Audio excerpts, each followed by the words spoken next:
Good morning. So we have officially begun. Yes. Welcome to our Westside Transform Summit. Welcome to our last summit of 2023. If you got here a little earlier, you were treated to some Christmas music. We had to look far and wide for a musician to do that, so we're happy that Dan, play a little trumpet for us. But I'm John Ahmann. For those that are with us for the first time, I lead the Westside Future Fund. Westside Future Fund is delighted to host the Transform Westside Summit.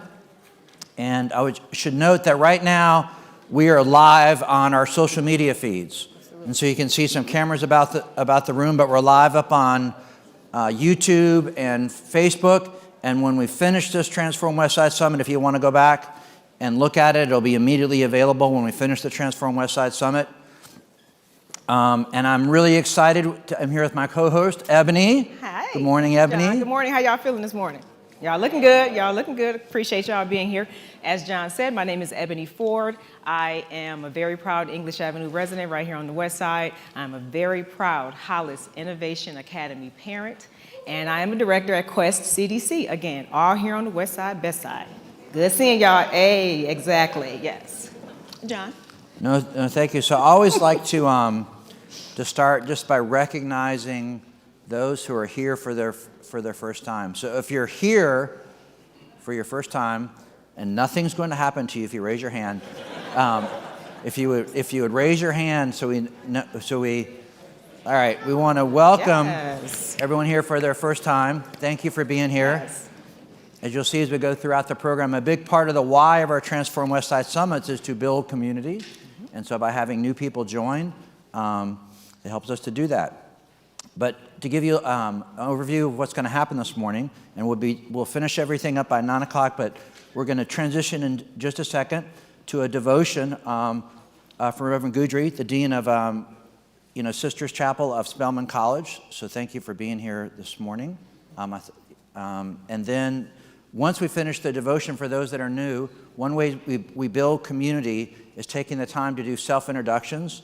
So we'll ask everyone to give their name and affiliation. We'll move around the room. Ebony will do that. And then I'm really excited, and I know we'll have more people joining us, but we have a very special guest, one of America's most notable Fortune 500 executives, Roz Brewer. Thank you for being here. And so we'll have a little Q&A that I'll start with Roz, and then we'll open up to the audience, and then we'll end with a couple of drawings.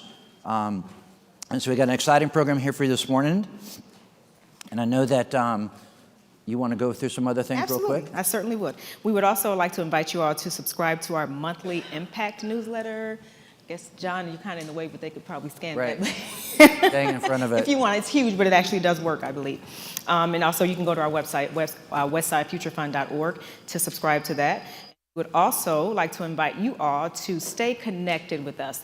There's a lot of good information that we have here at the summits, but we need the help from you guys to get it disseminated, okay? So please interact with us on Facebook, Instagram, Twitter. If you are watching live on YouTube, please go ahead and subscribe to our channel. There you go. There's all our handles. Also, as John mentioned a little bit earlier, we do have a giveaway today, okay? This is a fun place. We don't just give information. We give out prizes, okay? So if you did not grab your red and your blue ticket when you walked in, please do not forget, go back to the table that you passed on the way in and get both tickets for a Home Depot Foundation prize or either a Goodwill Up North Georgia gift card, okay? And some people have won both. So you could actually win both cards. So I promise you it's a really, really good drawing. Make sure you do not miss out on that. John? All right, no, thank you. So we're now going to transition to our devotion. We do, for those that are first timers, we do the devotion for every Transform Westside Summit. We ask for different speakers from the community to be our devotion speaker. We draw inspiration for our devotion from the lessons of Nehemiah in the Old Testament. So the metaphor of rebuilding Jerusalem as a guide to thinking about our transformation work on the West Side. But I'm going to read a statement because we like to level set every devotion and both be posted, and I'm going to read it just to level set before we begin our devotion. It's become our tradition to begin our meetings with a positive, inspirational message from a member of our community, recognizing that many in our community are driven by their spiritual faith to participate in the Westside revitalization effort. The time at the beginning of our meetings is an opportunity to share various inspirational reflections. While the speakers might articulate their personal faith, it's meant to be inclusive, inspiring, and meaningful, with the story of Nehemiah as our guide. And we're very fortunate this morning to have Reverend Guidry as our devotion speaker. She's the Dean of the Sisters Chapel at Spelman College. Yeah.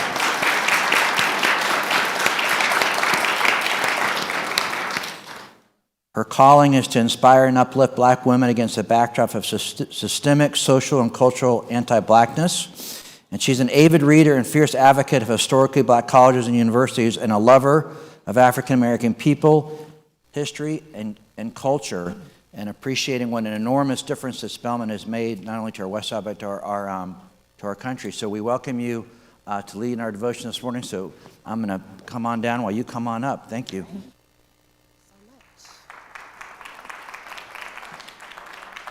Well, good morning. So good to be with you all today. Thank you, John. Thank you, Ebony. Thank you also to our speaker for this morning, who's Roz Brewer, who actually invited me this morning. If I sound a little bit winded, it's because I'm at almost 32 weeks. And so I'm sharing oxygen. But to ground us for this morning, I'm remembering Nehemiah. And I'm remembering that at the very beginning of the book, it says that he's a cupbearer to the king in the province where his people had become displaced and were living under occupation. And he's disrupted in this position that he's in when he hears from his brothers.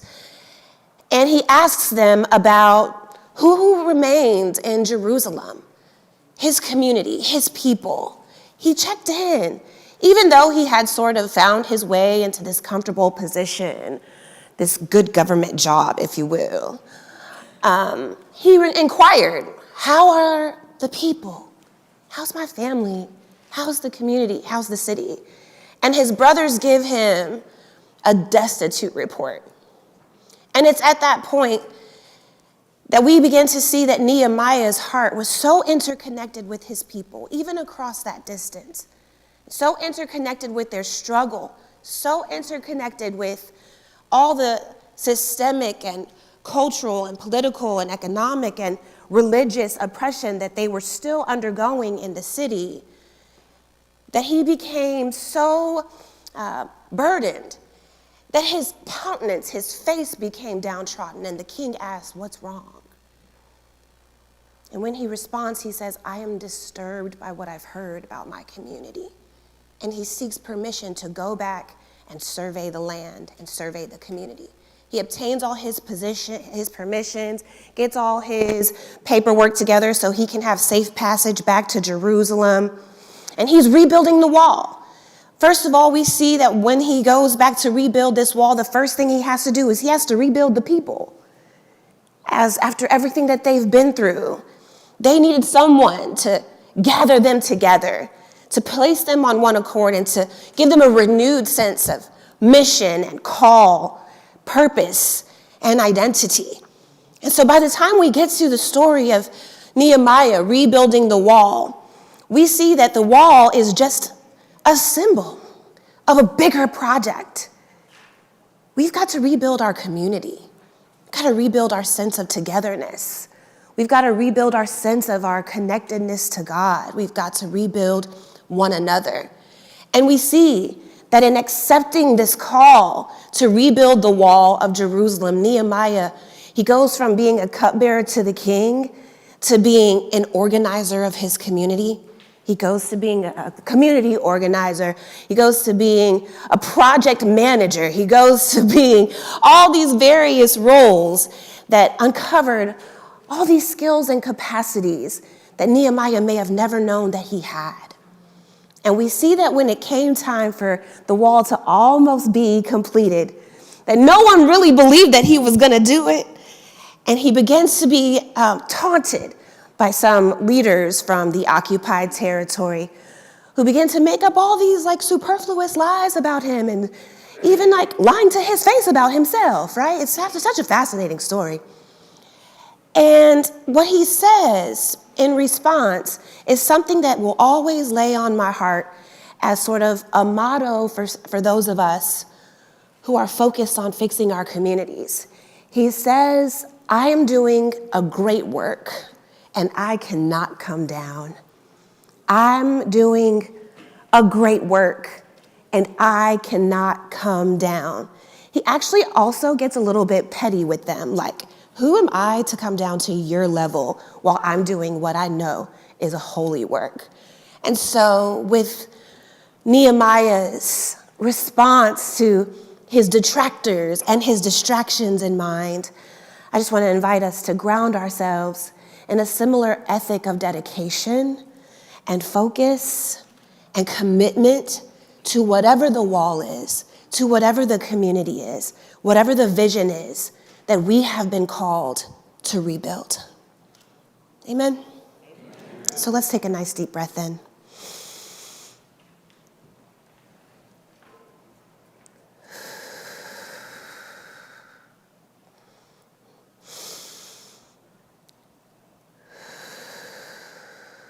We'll do that one more time.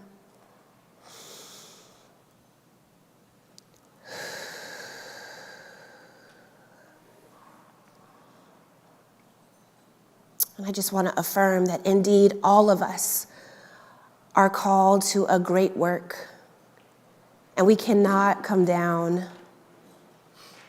As we live through these perilous, tumultuous, and death-dealing times, God has called each of us to be agents of light and restoration and courage. And when it would be easier to come down, and when it would be easier to become scattered in our focus and in our intentions, what does it mean to stay on the wall? So I'll open us in a word of prayer. God, thank you for this day.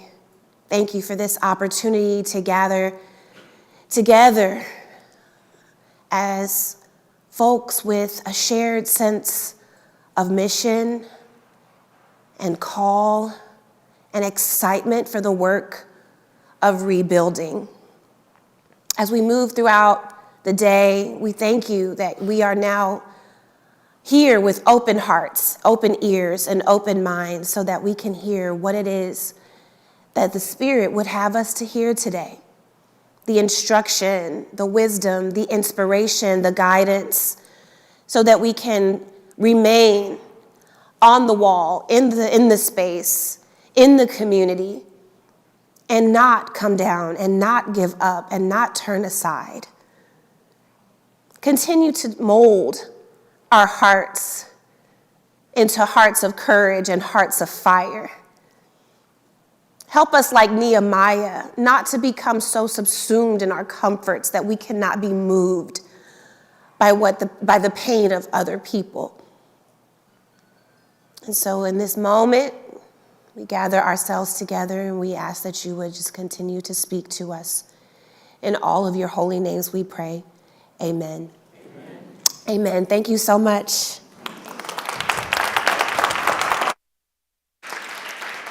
Thank you, Reverend Guidry. I appreciate you. Awesome message. And as she said, we have all been called. Every single one of us has been called. Okay, just keep that in mind. Amen?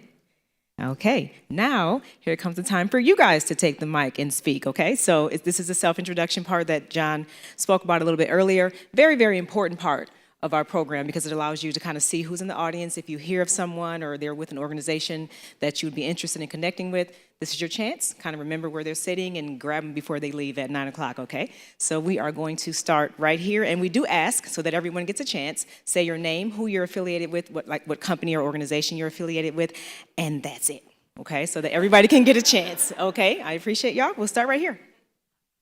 Good morning, everyone. I'm Roz Brewer, former CEO of Walgreens Boots Alliance and former head of the board of Spelman College.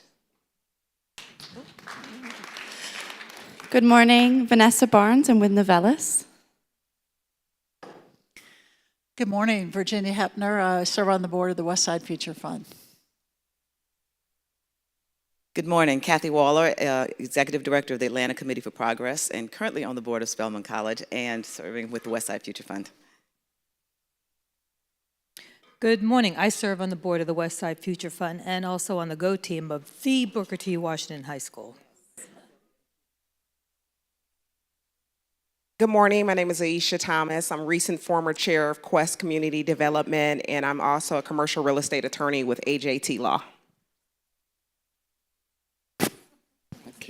Good morning. My name is Dan Cathy, and I'm on the leadership team with Miss Anna Shrews.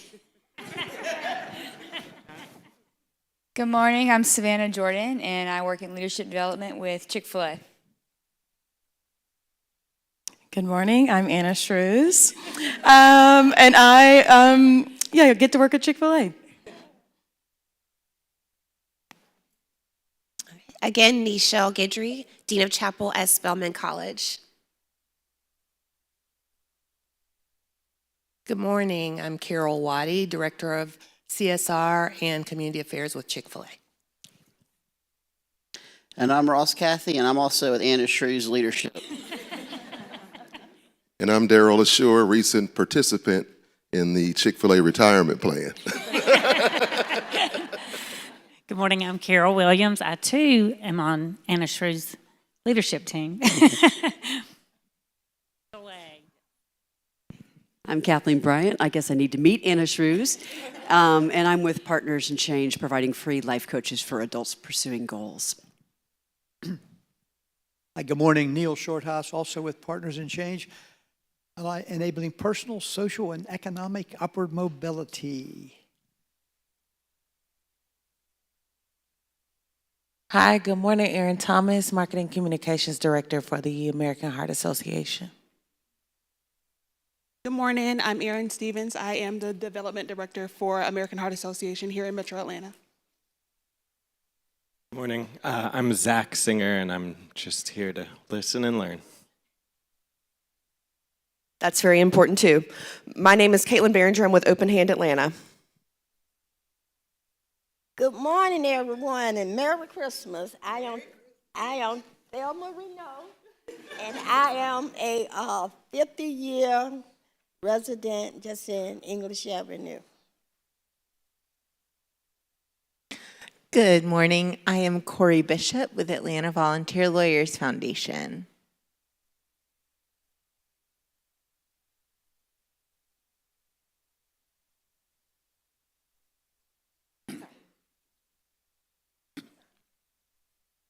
Good morning. I'm Elder Takuma Brown. I'm with the Healing Community Center.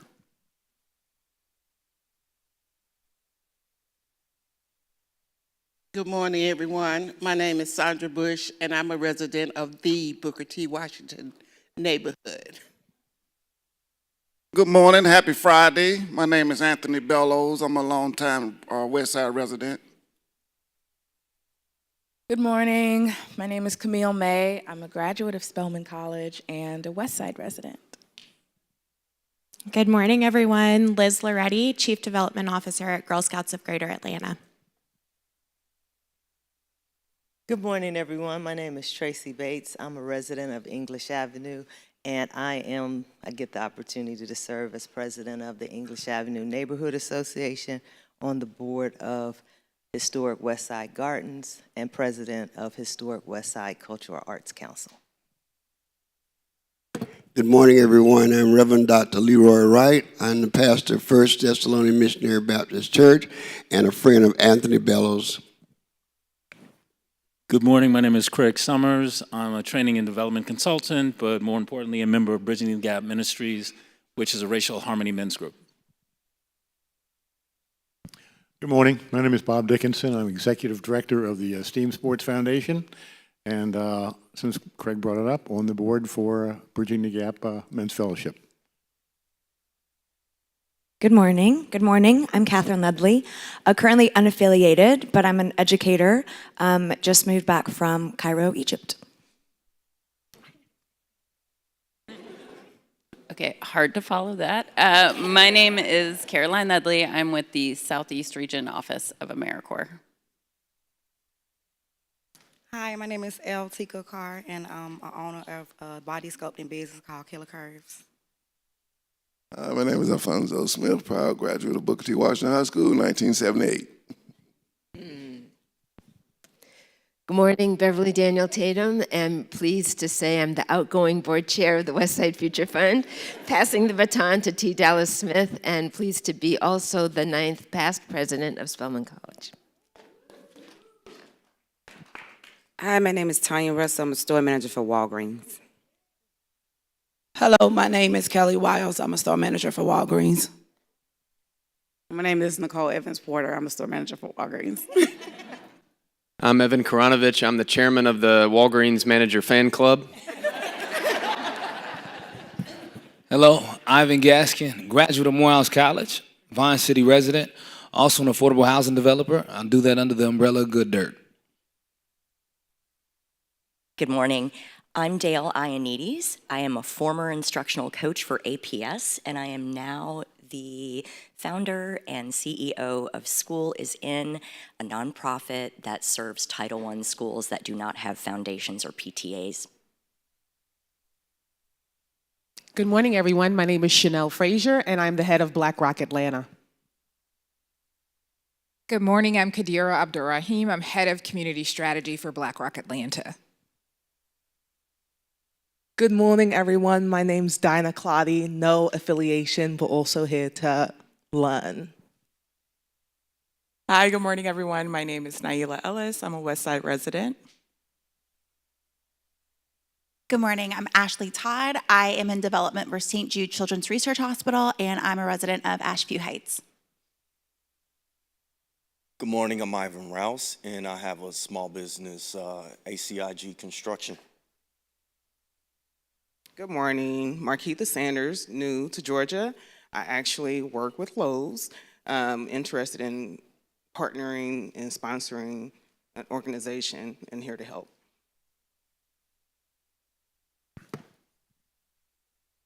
Bob Butler, Coldwell Banker Real Estate. Good morning, everyone. My name is Kelly Lee. I'm the Director of Community Impact for the Atlanta Dream, and Dr. Tatum was my Spelman president. Greetings, everyone. My name is Toyasha Albert. I am with Self Do You Believe, an empowerment program for girls. Good morning. Good to see everybody. Rob Brewer. I'm the Executive Director with the Atlanta Beltline Partnership. Hey, good morning and happy Falcons Friday. Can we get a little Falcons love in the room? Come on now. There we go. All right. That was a little lukewarm, but we'll try again later, Caroline. My name is Tolton Pace. I get the honor and the privilege of being a product of the West Side, but also serving as the Senior Program Officer with the Arthur M. Blank Family Foundation, focused specifically on West Side Atlanta for our legacy residents. Hey, good morning. I'm Caroline Houston. I'm the Director of Strategic Communications at the Arthur M. Blank Family Foundation. Hi, my name is Archie Emerson. I am the president of the Empire Board of Realtors. I'm also the broker and owner of Dedicated Realtor Incorporated, and I'm also the broker agent to help move the legacy home properties. And I also serve as the first VP for the VA rep for Atlanta.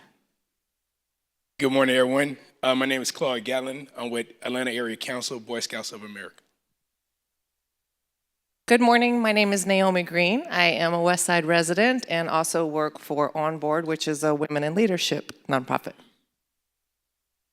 Good morning. My name is Matthew Coleman. I'm CEO of VI Capital Lending Group, and I am the committee chair for the Real Estate and Professional Service Committee of the Atlanta Black Chambers.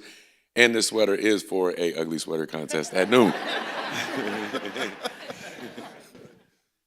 Good morning. John McGee with VI Capital Lending. Also a proud resident of Grove Park and member of Atlanta Black Chamber. Good morning, I'm Emily Wilder, a Westside resident. You don't want to introduce the son? Okay. There is a son here. Good morning. I'm Eric Wilder. I'm with ATL Care. We collect resources on nonprofits and funding for Atlanta. Happy holidays, everybody. I'm Shirley Coleman, Director of Development and Marketing with Sadie G. Mays Health and Rehabilitation Center, and a Spelman grad. Good morning, Charles Merriweather, Goodwill Ambassador, where we put people to work.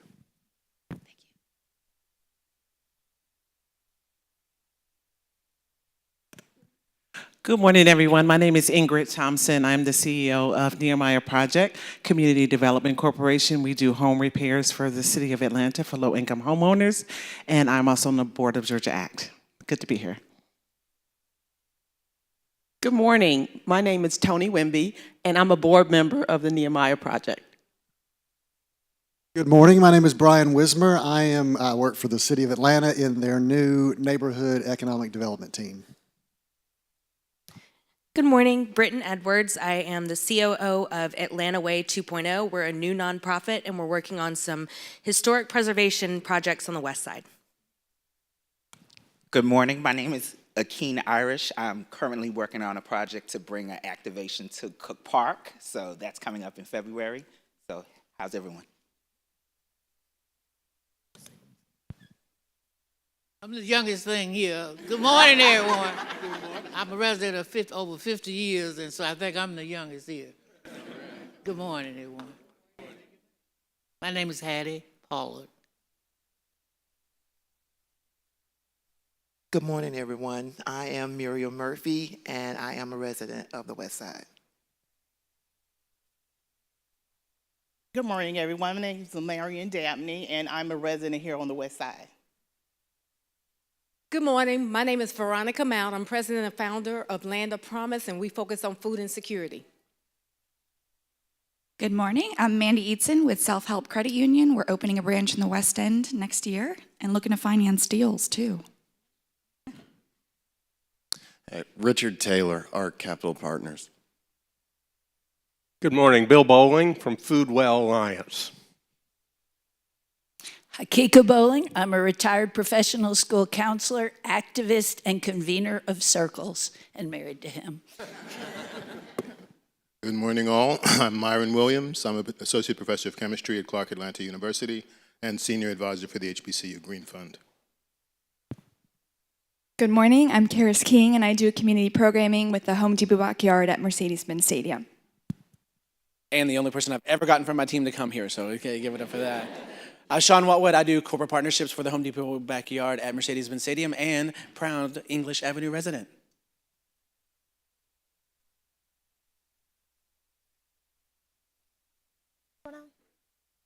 Sorry. Good morning. Naeem Brinkley. I'm a West Side resident. Good morning. My name is Catherine Foster, and I am the new Chief Development Officer for Families First. Good morning.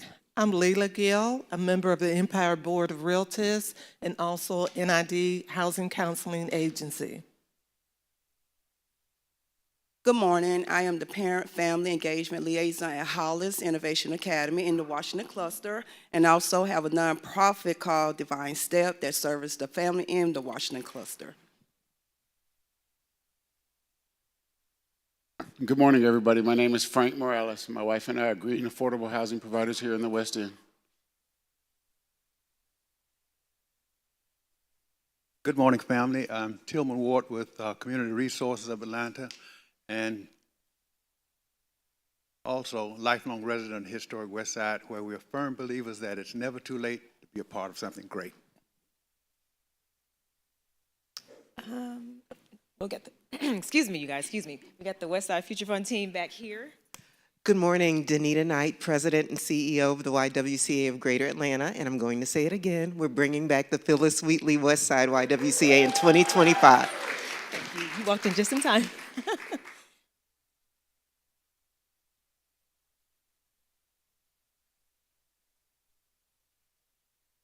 Hello, I'm Maria Supporta with Supporta Report, and always happy to be in this room. Did I forget anyone? Laura Heary, focused on live-work strategies in neighborhoods. Thank you. Anyone? Okay, well, let's give ourselves a hand. Appreciate you guys.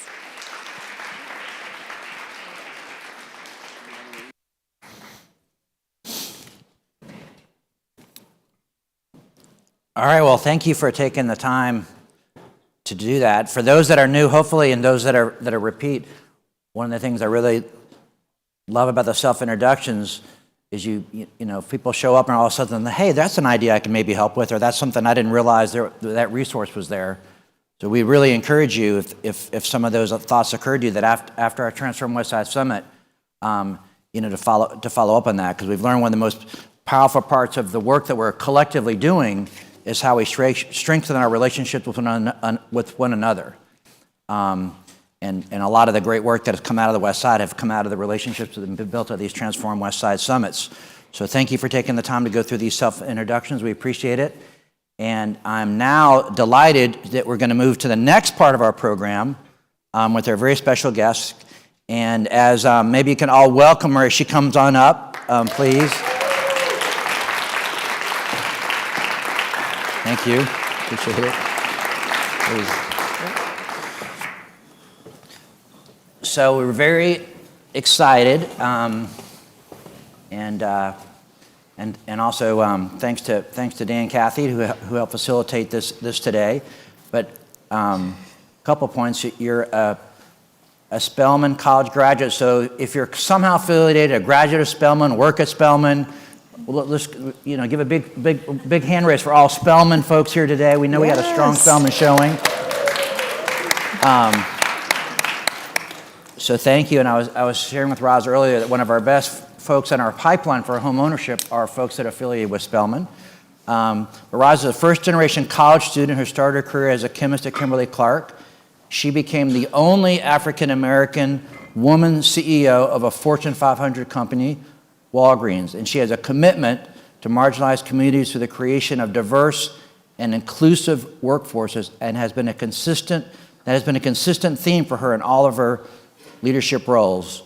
And so we're going to talk for a few minutes and then open up to the audience. And this is a very special opportunity for us because, Roz, we know we don't do a lot of public appearances, so we're very grateful that you took the opportunity to do this with today.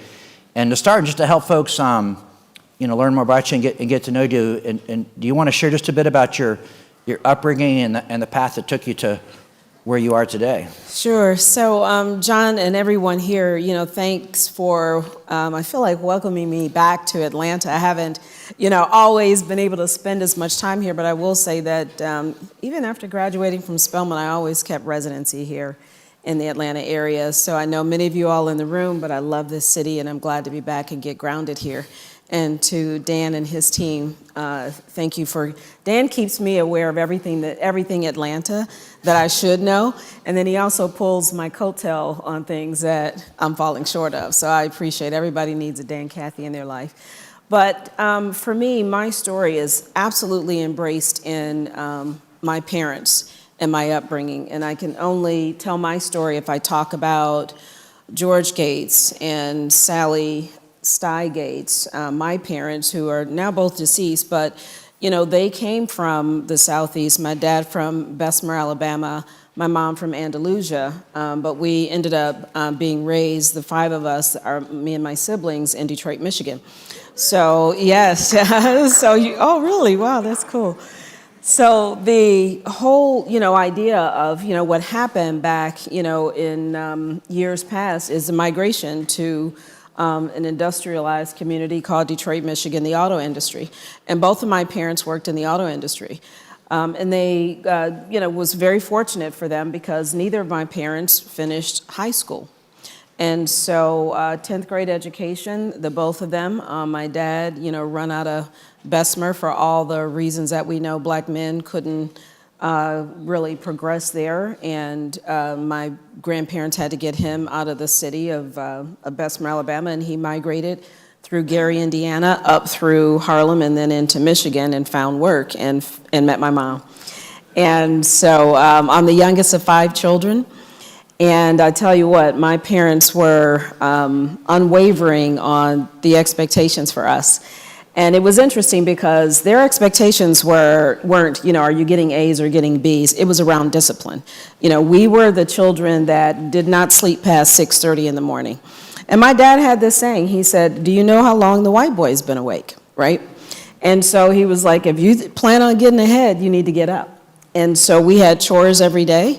We had to pick a musical instrument, and we could pick a sport if we wanted to, but our family was musically inclined, so that's what we did. But my dad worked 3 jobs to raise all 5 of us because there was 4 of us in college at one time. And my mom began to work when I was 3 years old. And I always tell this story, some of you all maybe heard it, but I was probably one of the youngest latchkey kids you've ever met because I was the youngest of 5 and the rest of the kids were in school. And so when the oldest would leave in the morning, my mom was already gone to work, they propped me up in the window and I'd have to wait for my siblings to come home. So my mom actually worked the afternoon shift. So she'd leave like at 2 o'clock. So the kids wouldn't get home till 3:30. So they'd prop me up on the couch in the window and crack the curtains so that all the neighbors could walk by as they were going to work and getting off the bus and make sure that I didn't get off that couch until my older siblings came home. And I tell you what, I didn't move an inch because, that whole idea of being raised by a village, I was absolutely raised by a village. And when Miss Breedings walked by, I knew she was going to yell at me in the window, so I was just staring at the window like this until my older brothers and sisters got home and prepared dinner for me, and then my folks rolled back in from their jobs. So, that's where my discipline came from over my lifetime, was just watching my parents and watching my mom eventually having to work the midnight shift and taking the bus. 12 inches of snow in Detroit, Michigan is no joke. And so when you see that, and you're just watching it, right? I'm 3, 4, 5, 6, 7 years old, and I'm just watching it, right? And that's all I knew. Get up early, make your bed, do your chores, do your homework, help prepare meals, and that was just my lifestyle. And then once I got to Spelman College, which was probably the best decision I ever made in my entire life, was my experience at Spelman. And, for me, I was number 5 in college, 4 of us in college, and at my sophomore year, my dad looked at me and said, I'm tapped out, right? And we're tapped out. I've got, we've got a lot going on, so let's look at the community college in Detroit. Come on home, pack your stuff, sophomore year. I was like, oh, no, I can't. At that point, I had so attached to my life at Spelman. I had a new family, a new environment. I had professors that were thinking of me. At the time, we had a chaplain, Reverend Rates, who spent so much time with us, just like Dr. Guidry does, still with the students at Spelman College. And I needed that, right? I needed that, and I knew that I couldn't, leave a support system like that. I got after. I had been actually working in the community at Spelman College. So right around Spelman College, there's Carrie Stillpitt home, and Sadie Mays. We all volunteered. If we could, we would go over there and do whatever we possibly could after class was over. And there was a gentleman whose wife had passed away. His name was Charles Trevelli, and he came to Spelman and wanted to give scholarships to students that were working in the community. Didn't care about, which wasn't a thing for me at that time.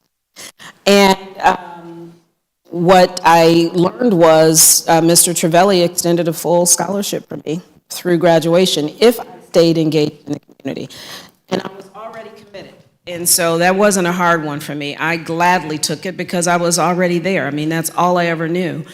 So my story from there is everywhere I've landed, every city I've ever worked in, and I've worked in a lot of cities, I've never not given every ounce of my extra time outside of my family to my community, even in Bentonville, Arkansas.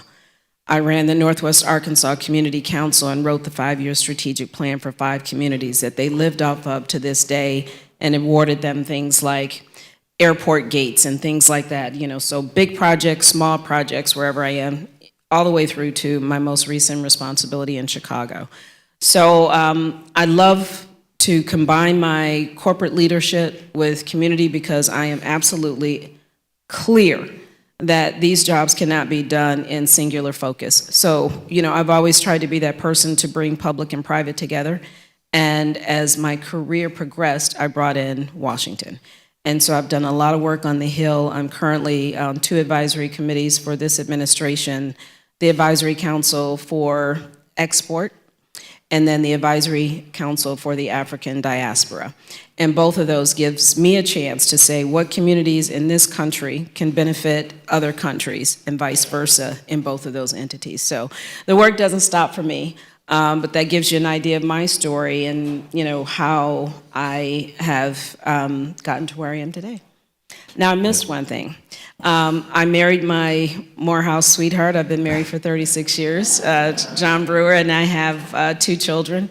My son's 29, lives in New York, and my daughter is a junior in college, and she's in California. Well, thank you for sharing.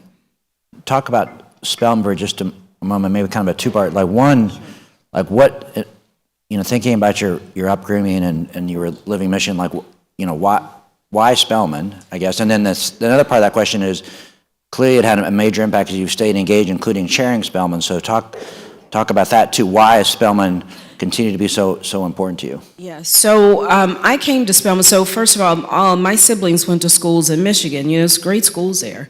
But I really wanted to get away. I had, visited my grandparents in the South, and it resonated with me.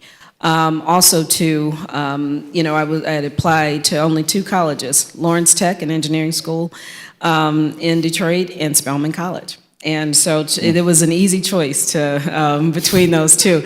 But I think I set my parents up, right? So I was like, oh, Lawrence Tech or Spelman? So they were like, okay, it's Spelman. So I won that battle. But I also thought, the chance to be among people that look like me and probably had the same energy as I did, was really compelling for me. But really, when I got to Spelman, it helped me learn the diversity within the diversity, because we are, we're a broad breadth of people. And I learned that at Spelman. And I didn't actually really understand that quite well when I grew up in Detroit. I saw different Black folks, but this gave me a broad range of people from all over the world. And then Spelman exposed me to the world. And so I chose it from a geography standpoint, from the environment I wanted to be in, but my commitment just grew from being there. I got engaged with so many different organizations there, and Spelman is a place where you cannot leave there without developing your whole self, because first of all, one of your Spelman sisters is going to lean over next to you and say, did you really do that? Or did you really say that? Or you can't do this, or you can't do that. And they hold you highly accountable. So mutual accountability is big in the Spelman sisterhood. And then you just want to do well for them and by them. And it's a prideful moment when your Spelman sister can look at you and say, you've done good. And that felt good when I was there as a student. And then I was engaged because I stayed in Atlanta. My first opportunity was with Kimberly Clark. I was based in Roswell, Georgia. So I was still, in close proximity to the college. So I have always been, financially driven to help the college out. And then I got a chance in 2006 to become a trustee of the college. And at the time, it was just, it was an exciting time. Dr. Tatum was there, and it was everything I did. So I dropped all of my other nonprofit work, to be honest with you, except for what was aligned to my job, to be honest with you. And I just dove in at Spelman, and then I became chair of the board, and I served the board for 17 years, and I was chair of the board for 12 years, and Spelman has been the #1 HBCU for 17 years. So it's a best work. And I just retired last May, and I cried like a baby. I tell you what, because I would leave that corporate setting, and when we have 3 meetings a year, first one is in October. I don't think I've probably ever missed one meeting, because when you leave the corporate environment and then you can switch back and get on Spelman's campus and get that juice, there's nothing like that juice. I could walk off that campus that next Monday morning, regardless of what happened that week. Then I was back in my corporate office. Spelman lifted me. It lifted me tremendously, and I needed it. I needed Spelman more than Spelman needed me, and it was part of my system. You know, it was in my blood, and it remains that till forever. It'll always be there.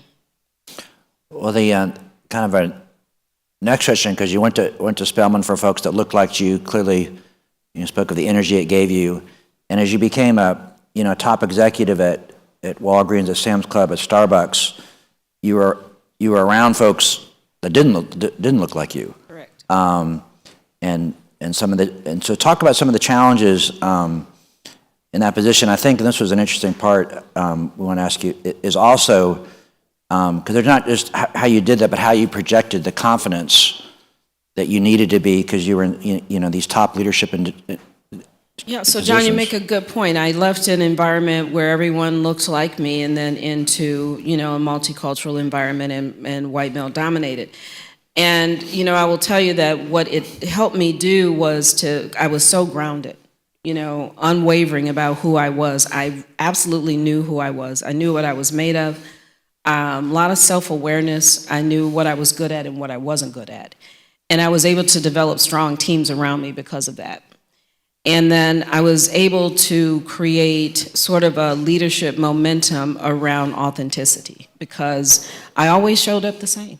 Like the way probably I am here is the way I am most places, And I think that garnered trust amongst people who didn't look like me.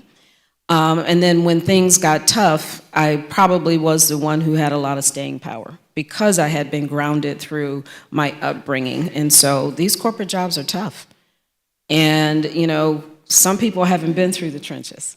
Right. And I had. And, I recently had a conversation with someone. They said, well, how would you describe your background? Because the way I would describe it is that truly tested, right? And I said, oh, that's kind of interesting, right? Because, I've been through, so let me back up and say that when you come in as a African-American progressing leader through corporate, you are going to get the crap jobs. I've had all of the crap jobs you can think of. So in those crap jobs, I've had to do turnarounds. So then after a while, people started telling me, oh, you're a turnaround queen. I said, oh, okay, well then I'm a turnaround queen, right? Because I got the crap. And so, but it made me learn how to rebuild an organization, how to inspire the people around you in tough times and tough environments, because they didn't have the inspiration or the foresight prior. And I always had to inspire hope. And so the part of my DNA as a leader is to create a vision and a strategy and mobilize people to do their best work and be willing to walk through that wall, because there's a wall.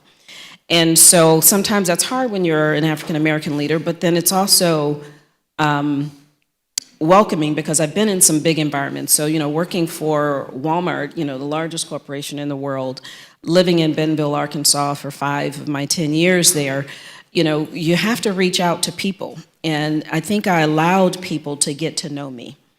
And it built sort of a mutual peer respect.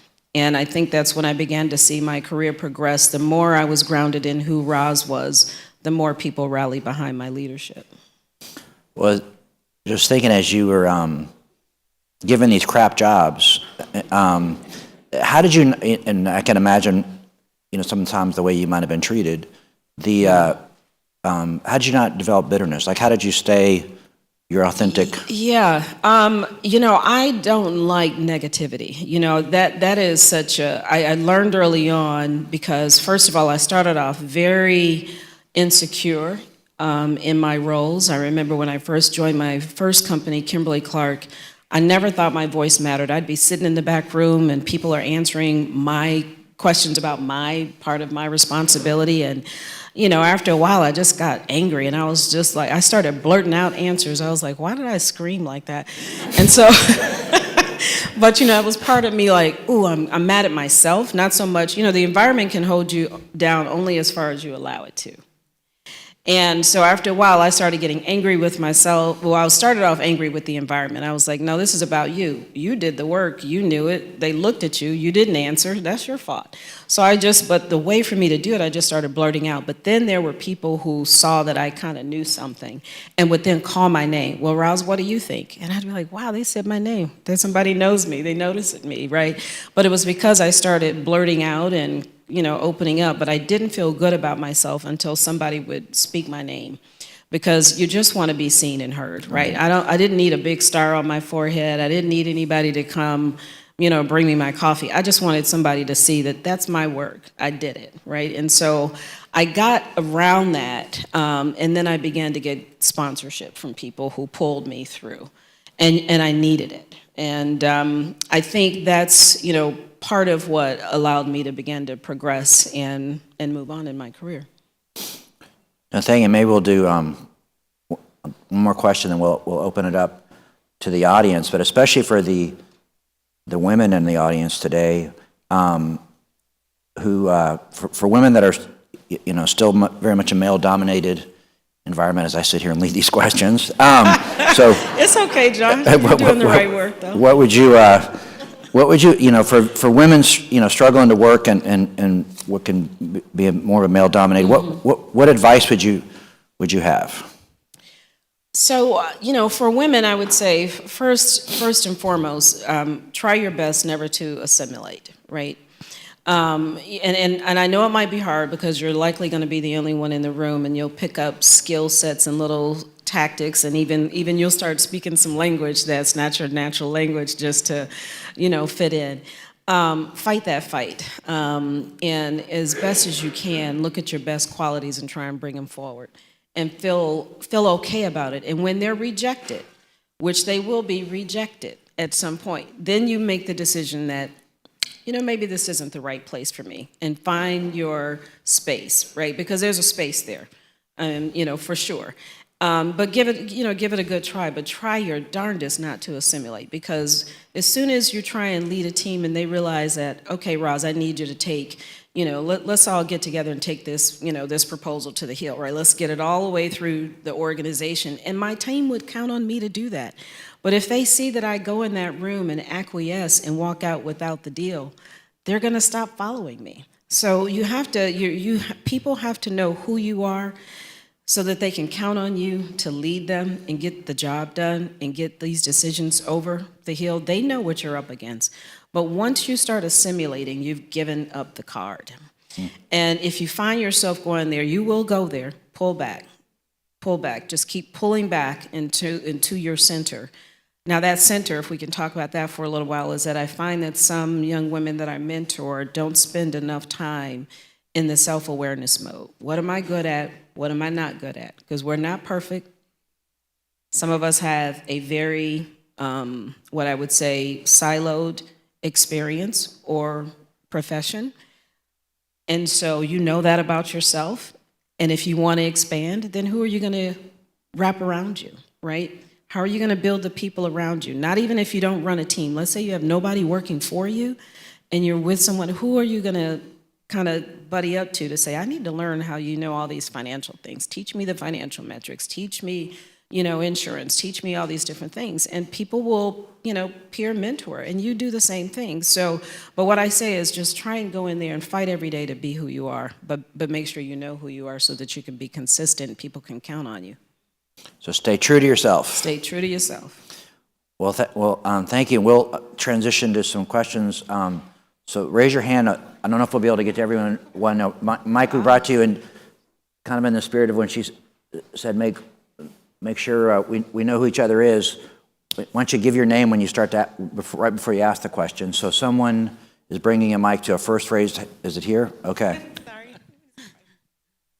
Thanks so much. My name is Eric. Hi, Eric. I really love the way you spoke about your experience at Spelman and the sort of eye-opening aspect of it. I'm from Chicago before here, and I felt that. I don't talk about it that much, but that was one of the things that attracted me here,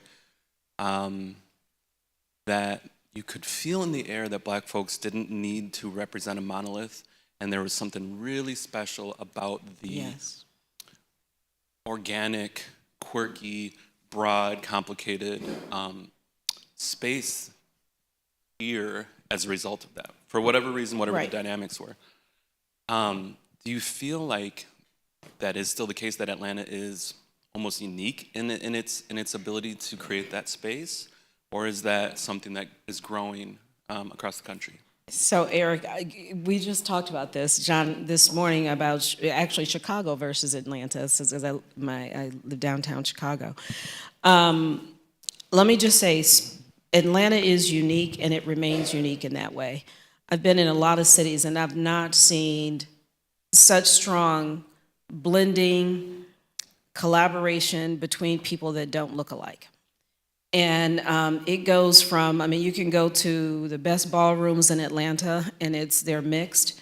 You can go to the smallest communities in Atlanta and they're mixed because everybody believes in Atlanta, right? And they have a common effort and goal and love for this city.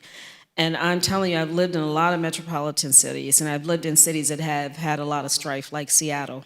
Whoa. Seattle and Portland, around the time of George Floyd, let me tell you, that city split up and they ran for the hills when all of that happened. I mean, it was like, drop a bomb and it goes. Everybody ran in different directions and just went ballistic. And if you look at Seattle now, between 2019 and now, the city is tore down. And they did not know how to rebuild. That would absolutely never happen in Atlanta. I know it, because there's people like me that will show up and other people that would say, this ain't happening in Atlanta, right? This is just not gonna happen. There are other cities that never had a grounding like Atlanta has. So I feel so strongly, this is why I've never fully moved myself out of Atlanta. I just can't do it. I keep coming back. Right? And I've always heard people like, I thought you lived in Seattle. I thought you lived in Bentonville. I thought you lived in Chicago. It's like, I work one place, I live another place, right? And that was hard because I had to negotiate that, right? But I did it because I believe in what you're alluding to, is that Atlanta is a very unique place in that way, which is why when Dan said, would you be here this morning? I was like, absolutely. I'm not doing anything else. I'm telling you guys, if people are calling me to speak, I'm not doing it. This one, 6 a.m., I was up and ready. All right, thank you. I think we got the next Can question. we grab her in the hat right here? Because she did pop up really fast. Well, maybe we'll do him. Oh, and then, yes. Okay, please. Then Tracy will do you next. Yes, I just want to make sure. Yes. Okay. Good morning. Good morning. Morehouse, right? Absolutely. Yes. And you said you had a son that's 29. Yes. Did he go to Morehouse? Oh, no, that's his father's. No. My husband went to Morehouse. That's his father's fault. He didn't go to Morehouse. Okay, no problem. No, I was, because he would have been in my class. I'm 29 as well. So. Yes. Whole point being, in your experience, and I'm also from Seattle, so like. Oh wow, you know what I'm talking about, right? Yes. No. A lot of stuff happened during COVID. Whole point being, 2 questions. Number 1, having that CEO walk, right? It's not easy. My question to you is, what are 2 things that you feel like you really learned that separated you? And then also, what are some of the questions you're asking yourself now? I'm transitioning out of that space, going into the next one. Sure. So I think the 2 things that separated me and prepared me to be CEO is that I have done the work. And when I say that, when I talk about, I'm going to take you from the crap jobs. Those crap jobs I had to build a lot. So I'm a builder. I grow businesses, and I've had success at it. That's the first thing. The second thing is that I have brought people along with me, along the journey. And I've made sure that I develop people. I want to be known for that person that gave someone that uncustomary role that took them to the next level. And for me, that was personal gratification to look back and around me and see people grow, but it became every legacy I've left at every company was, who did she develop? That was important to me. Now, what am I thinking about next? I know exactly what I don't want to do anymore. And I know the environments that I want to be in. Right now I am first and foremost rebuilding relationships that I've left behind because I've been too busy. I'm being very intentional about that. The second thing is I'm thinking about a better blend of community and a day job, a better blend of it. I don't want a side job anymore of the community. So you'll see something that it's a little bit more balanced from me.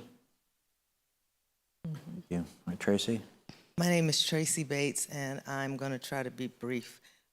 One, you're very inspiring, and when Thank you you. did the same house lecture, can y'all hear me now?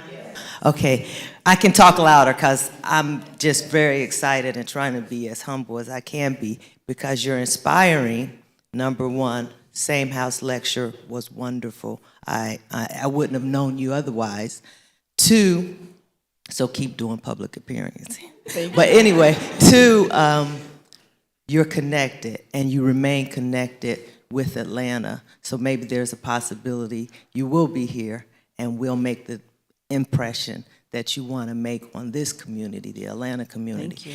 As I always challenge John, Dan, Kathy, and others, there is a gap from what's being done and what needs to be done. And I'm concerned. Well, I would like to hear your opinion about what the gap is, because I challenge people, myself included, to always do more. Yeah, so, I'm re-educating myself with the current Atlanta. But from my purview, I am a bit concerned about affordable housing, first and foremost, and second is the quality of education in K through 12 public schools in Atlanta. And I see that as I go to different cities and I hire people to come into the city that I'm living in. And the two questions they ask me, where are my kids gonna go to school? And can I afford to live in this city? And that ranges from somebody who we're hiring for an entry-level job all the way up to executive, right? They even wanna know, are my kids gonna be in the right environment? And for Atlanta to be a long-term viable, sustainable city, we've got to figure those two things out. I think if I could compliment Atlanta, I think the healthcare part of it is done well. So people do, that's the third question that you get asked. And so I'm telling you from what I hear across the country. And so they're asked about healthcare. And I think healthcare, let's say Atlanta does well there. Grady being top at, the trauma center, right? But then I would tell you those other two pieces, there's a gap there. And I see it as I compare Atlanta to other cities.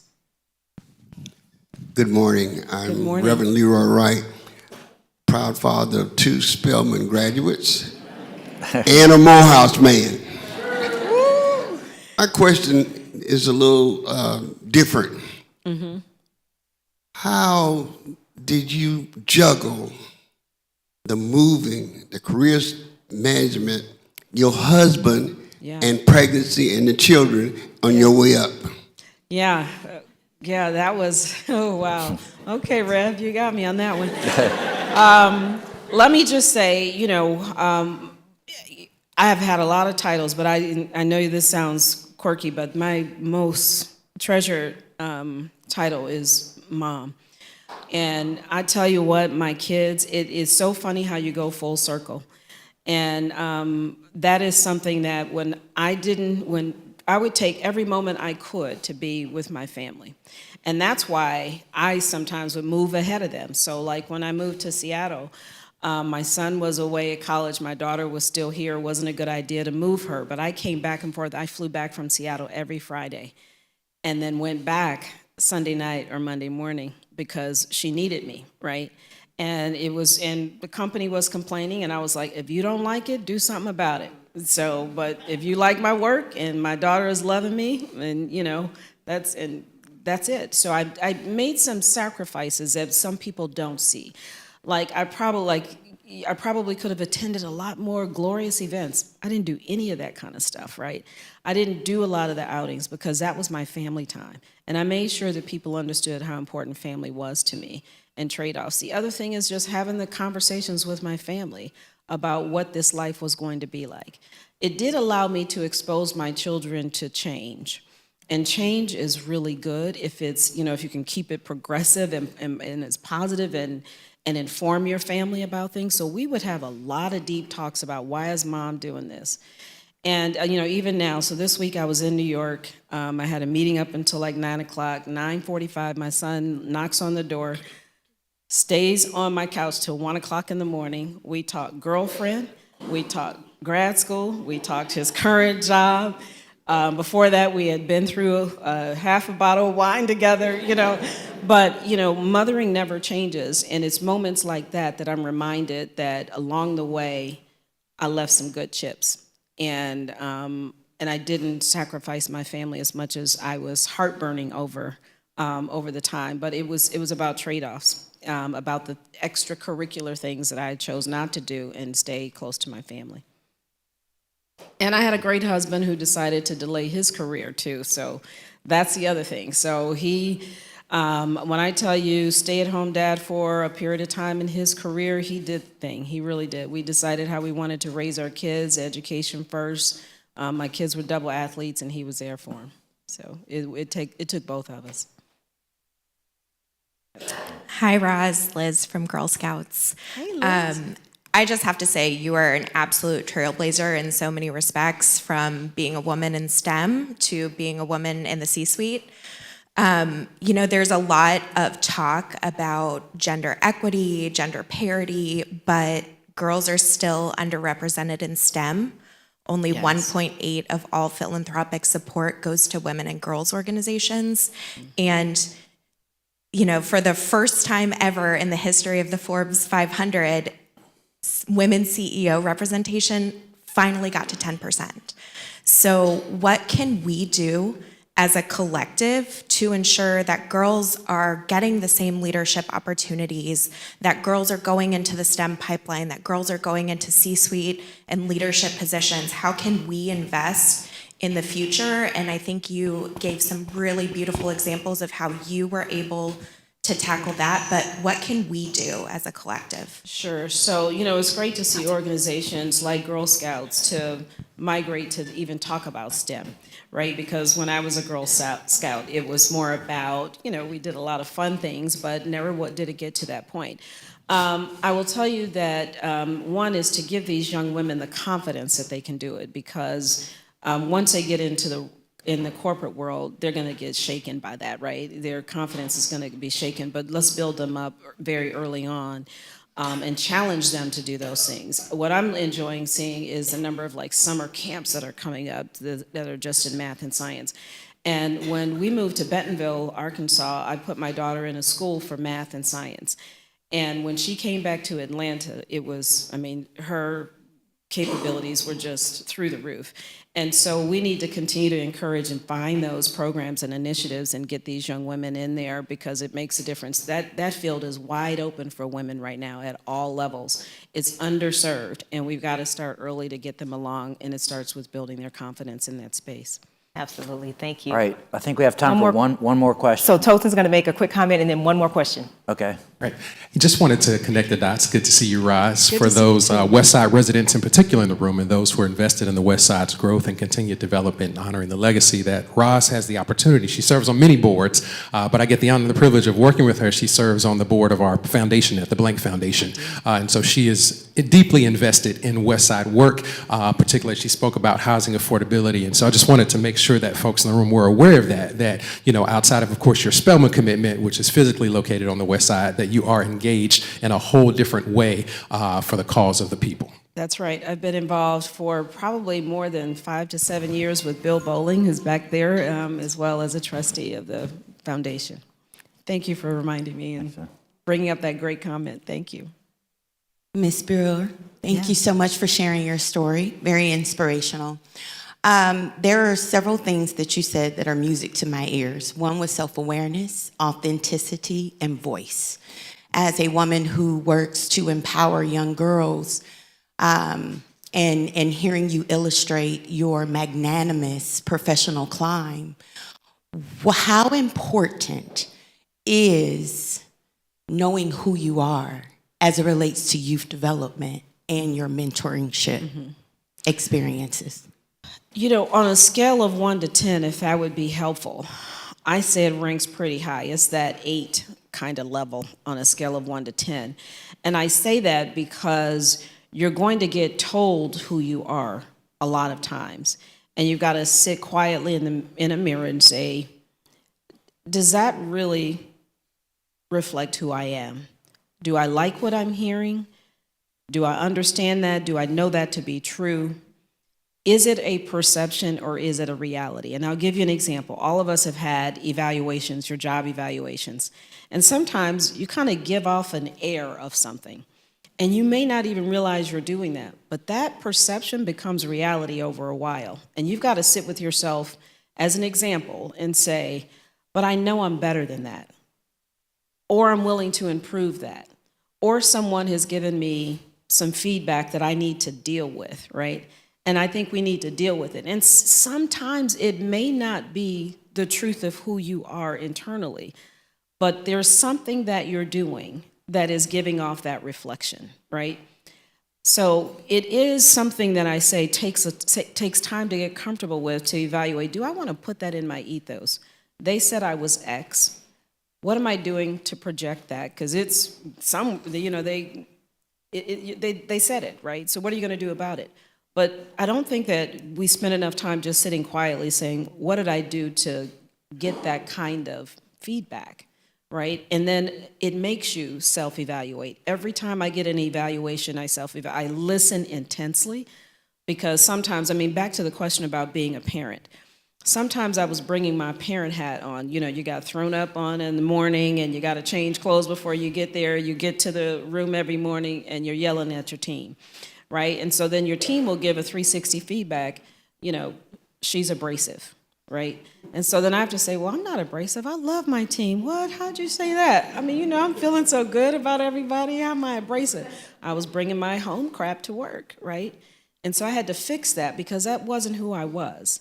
So that's why I'm saying self-awareness is so important, because it will begin to project and come out in ways that you never imagined when you try and interact amongst different people, different crowds, different kind of individuals.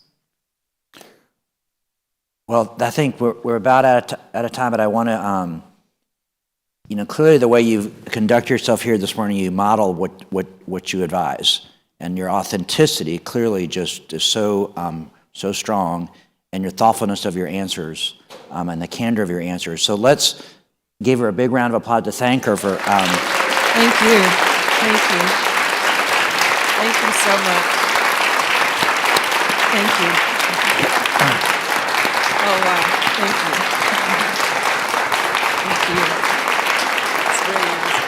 Thank you. Thank you. Yes. So we're going to do. As Roz walks down, we're going to do two things. The first thing is we're going to do a drawing, two drawings for two gift certificates that Ebony is going to talk about. So we're going to do the two drawings really quickly. And then to wind up our Transform Westside Summit, we've had to go far and wide to find a trumpet player. We've worked hard to find a trumpet. We had to put up an advertisement, but we found a trumpet player who will lead us in a holiday song to depart our Transform Westside Summit. We're going to do the gift drawing, and then we're going to be led by Dan, Kathy, in a holiday song. So real quick on the drawing. Yes, I will go quickly so we can get to the good part. Come on up, Dan. Come on, yes. Okay, so again, as promised, we do have two gift card giveaways today. First one, Home Depot Foundation. The winning red ticket number is 399-1192. Again, that's the red ticket, 399-1192. 399, well, okay. We're going to get a picture at the end, okay? I'll come back and find you. Congratulations. All right, next gift card giveaway, Goodwill of North Georgia. They put people to work, as Charles Merriweather said back here a little bit earlier. The winning blue ticket number is 130817. 130817. Okay, you guys, please, I may lose you in the crowd, but just come to the front and you'll get your cards, okay? I'm going to get out of the way. All right, Dan, take it away. We're ready.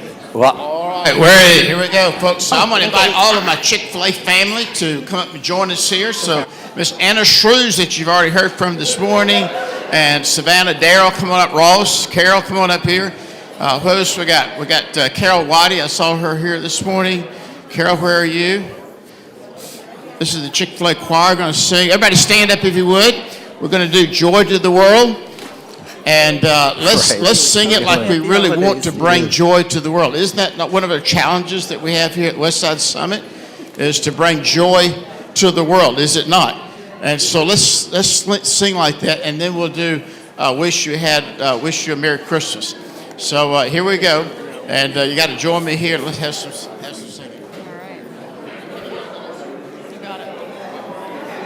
Here's the intro, and everybody jump in. Here we go.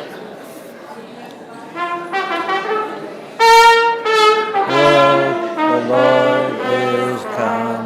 Let earth receive her King. Let every other power